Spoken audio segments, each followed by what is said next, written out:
What does Wild Wild West, John Singer Sargent, Temperance, and divorce have in common? It's good to be back.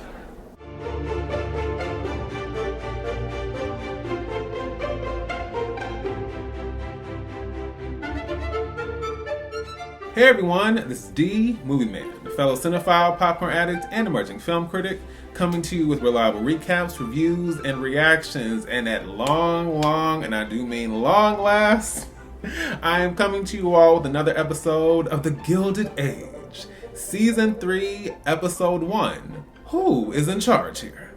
Listen, I will simply say that given this last week, things end up being a lot more hectic than I expected them to be, so this got delayed. But ultimately, life, priorities, I am here. Thank you so much for your patience and for continuing to support. Regardless, let me also say that the Season 2 finale, which aired December of 2023, and the Season 3 premiere, which was this past Sunday, June 22nd, it has been 553 days, just about a year and a half between the two. I think that says it all. So, without further ado, let's get into it. This episode, of course, is directed by Michael Engler and written by Julian Fellowes and Sonia Warfield. So we officially kick things off seeing a carriage traveling to Morenci, Arizona, which is actually not a state at this point in 1885. It officially became the 48th state of the United States in 1912, which currently is about 27 years away.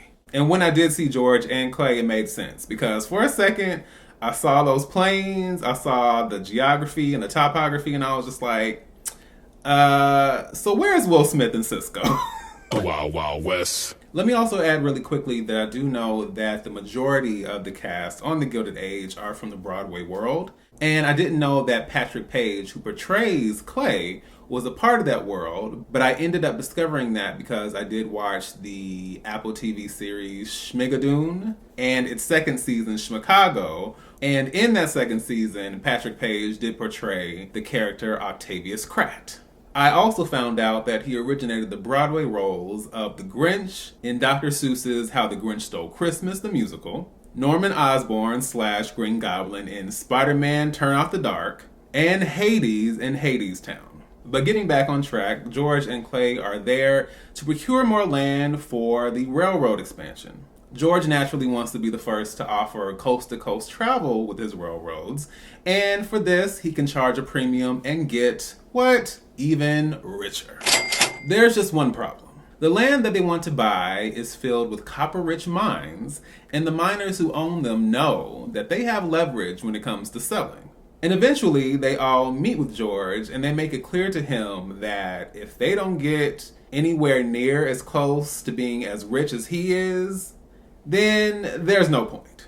You can figure it out, we can reconvene, but for now, it's a no for us. However, George does end up having to leave Clay behind to handle negotiations because George suddenly discovers that there has been a run made on the Metropolitan National Bank, which historically coincides with the Panic of 1884. Jumping over to New York City, we see that a fresh snowstorm has hit the city, which is surprising to Bannister and Church because it is early spring. But as soon as I heard that, I was just like, look, my mother has told me plenty of times about how when she was growing up in Chicago, my mom and I both have birthdays in April. And I remember her telling me that one year in Indiana, her birthday was spent watching a blizzard because a blizzard literally struck on her birthday and it was a wrap on that. So when they said that, I was just like, well, it's very possible. My mother has personal experience with this. Then jumping over to the Van Ryn home, jumping over to the Forte home, we see Agnes and Ada and Marian and Co. having to contend with the new power dynamic shift. Naturally, Ada is now the mistress of the home now that her late husband Luke has left her all of his money. This naturally is adding a little bit of conflict and confusion to the dynamic of the household, not just between Agnes and Ada, but also between them and the household staff. They're just like, Whose orders are we following? Do we go with Agnes? Do we go with Ada? It's a lot of uncertainty and frustration at the moment, which is understandable. And if there's one thing we've learned about Ada is that she loves a cause, and her most recent cause is Temperance, aka a social and political campaign that aims to reduce or eliminate alcohol consumption. Although Agnes is naturally very dismissive of this new cause, Ada makes it very clear that for her, she needs something to look to in order for her to find purpose, because in the wake of Luke's passing, it was a struggle just to find a reason to get up in the morning. And I've been there, so I understand, like, in life, we have to find something that gives us meaning, that gives us a reason just to keep pushing forward. And so when she said that, Agnes was like, all right, got it. I'm with you.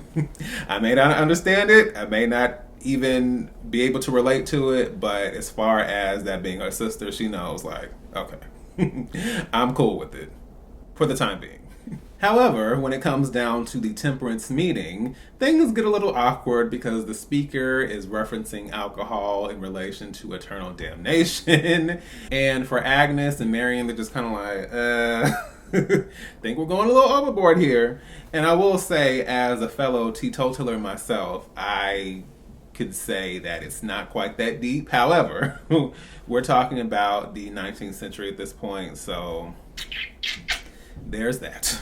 And I will say, despite the perception that women involved in the temperance movement were just stuffy and conservative, actually a lot of the women involved in this movement were very, very progressive for the time, which included activism for women's suffrage, racial equality, and workers' rights. Speaking of women's suffrage, we discover that Agnes herself is all in favor for the movement. However, this appreciation for feminism does not extend itself to her niece, Marian, because she is less than pleased to discover that her niece is going to be working at the female normal and high school. Historically, this was the first tuition-free college available to women in the United States, and in 1914, it eventually became what is now known today as Hunter College and Hunter College High School. And in a scene very reminiscent of Bernadine and John in Waiting to Exhale, Charles announces that he will not be attending the opera, that he has been spending time with a widow by the name of Elsa Lipton, and that he will now be divorcing Aurora so that he can marry her. Oh, hell no. You know what? I really don't have a whole lot to say about this because to me, Charles always gave me weird vibes. I'm not saying I necessarily knew that this would happen, but he just always looked like a Ken doll or a mannequin. Just like his face didn't move, his hair didn't move. He's always been a weirdo to me. And so for this to be the outcome, I'm just like, fine. And given the lovely societal rules of the day, this means that Aurora, as a divorced woman, will quickly find the doors of New York's high society completely closed to her. And no one would be more aware of this than Alva Vanderbilt. For when she divorced her husband, William K. Vanderbilt, in 1895, it sent shockwaves through the upper echelons of Gilded Age society. Divorce among the elite at that time was practically unheard of. After all, women would just separate from their husbands, not divorce. This meant that Alva's choice to divorce wasn't just rare. It was a scandal that rattled the very foundations of the social order.